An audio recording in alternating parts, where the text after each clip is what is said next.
It is Tuesday morning, October 2026. You are on your way to work, you stop for gas or maybe a coffee, you dip your card into the ATM, you wait. And then, the screen on the ATM glitches to a solid red background. Text appears in sharp white letters. Error, PQC, migration in progress, transaction declined. Declined, you try again. Error, you pull out your phone to check your banking app. The banking app logo spins, then freezes. A notification banner slides down. System maintenance, security upgrade underway. Locked out. Now here's the scary part. You haven't been hacked, your money hasn't been stolen, it is still sitting right there in your account. But you cannot touch a single cent of it. Why? Because the global banking system just started the most dangerous software update in human history, and they didn't ask for your permission.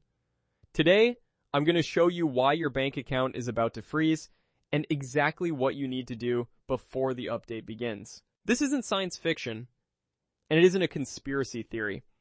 Right now, in 2026, every major government is racing to fix one specific problem.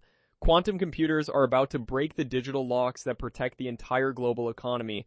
They call the deadline Q-Day, the moment current encryption becomes useless.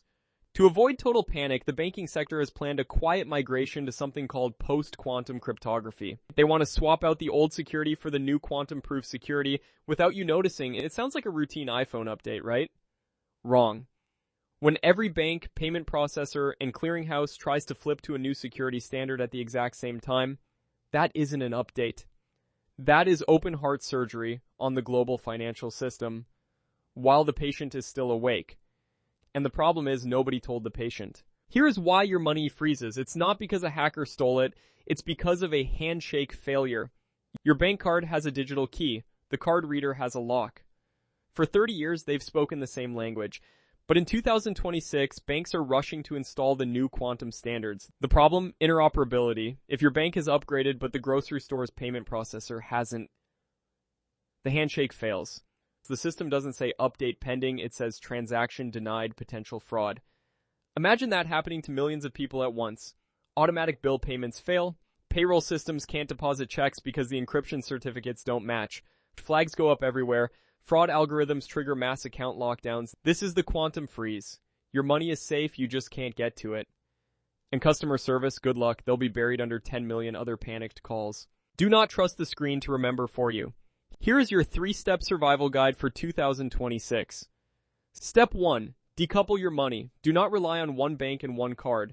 If you bank with a giant national chain, open a secondary account at a local credit union or a different institution that uses a different processing network. If one system freezes during an update,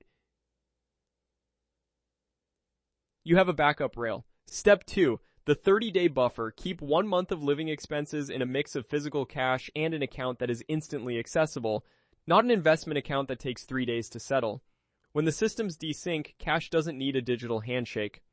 Step 3. Hard copies. Once a month, download your statements as PDFs. When this happens, the news will call it a temporary technical glitch. They won't mention quantum computing, and they won't mention the panic behind the scenes. For most people, temporary could mean weeks of missed rent and destroyed credit scores. You don't have to be one of them. You now know what's coming. If you want the jargon-free guide to surviving the quantum age, make sure you're subscribed. In my next video, I'm going to show you the one sector that is even less prepared than the banks, and why it might put your identity at risk next. Click here to watch that, and I'll see you on the other side.